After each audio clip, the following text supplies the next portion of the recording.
Je tiens à saluer le sang-froid et la réactivité des personnels qui ont témoigné, qu'on entendait, et qui ont certainement beaucoup plus de sang-froid que le ministre Castaner, Madame Buzyn et quelques responsables de la santé, puisque on comprend de ces témoignages et puis aussi de plusieurs vidéos qui circulent que ce qui s'est passé est certainement déplorable, mais que ce n'était pas une attaque, plutôt un mouvement de foule de gens qui essayaient de se réfugier dans l'hôpital et qui n'avaient pas connaissance, y compris de la nature exacte des services où ils sont retrouvés. Et encore une fois, les témoignages qui commencent à arriver, qui permettraient peut-être de recouper un peu l'information avant de la diffuser très largement et de créer comme ça un climat anxiogène et stigmatisant, montrent que voilà, il y a eu des débordements, y compris suite à des lancements de lacrymogènes. Et puis les gens n'avaient pas d'intention d'attaquer un hôpital. C'est complètement absurde, ça n'a aucun sens. Enfin, de fait, il y a du matériel cassé et volé quand même. Un emballement.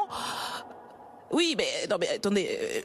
On va voir justement, on appelle à la prudence parce qu'on a eu aussi déjà ce genre d'emballement médiatico-politique instrumentalisé par le pouvoir. Vous vous rappelez, en 2016, il avait été question du saccage de l'hôpital Necker et Monsieur Valls, à l'époque, s'était allé sur place. On disait, oh mon Dieu, les enfants, les méchants manifestants ont failli les manger, etc. On s'est rendu compte un peu quand ça s'est calmé que des journalistes ont fait un travail de recoupement, qu'il ne s'agissait pas de ça du tout, que ça avait été tout de suite qu'il s'agissait d'un homme, évidemment politicienne.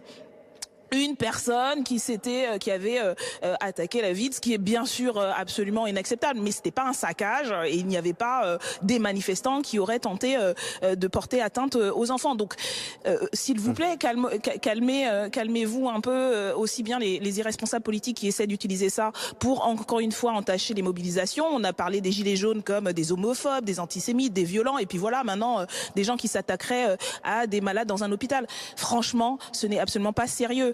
Et c'est encore plus irresponsable de diffuser ce genre d'informations et de faire toute une propagande au moment même, et je tiens à finir là-dessus, où des personnels hospitaliers étaient présents dans la manifestation, des urgentistes sont en mobilisation depuis maintenant des semaines. Il y a des dizaines de services qui sont mobilisés parce que la véritable casse du service public de l'hôpital, c'est celle qui mène ce gouvernement, que mène Madame Buzyn, et c'est les personnels hospitaliers en premier lieu qui le dénoncent. Donc voilà l'information qui pourrait peut-être mériter de tourner en boucle sur vos chaînes et sur toutes les chaînes, cette mobilisation des hospitaliers et la défense du service public qu'ils mènent aujourd'hui. Je suis sortie de la manifestation à la fois un peu perplexe sur la stratégie de soi-disant maintien de l'ordre décidé par le ministre, mais surtout avec le sentiment d'une belle manifestation, malgré tout, malgré les intimidations.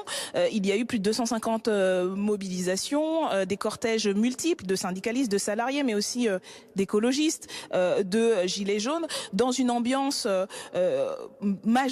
très majoritairement pacifique, joyeuse et déterminée, à part quelques incidents et encore une fois une stratégie de maintien de l'ordre qui visait, à mon sens, à dégoûter les gens de manifester. Malgré tout, je crois que cette mobilisation a montré que l'opposition aux politiques antisociales et anti-écologiques du gouvernement reste très forte.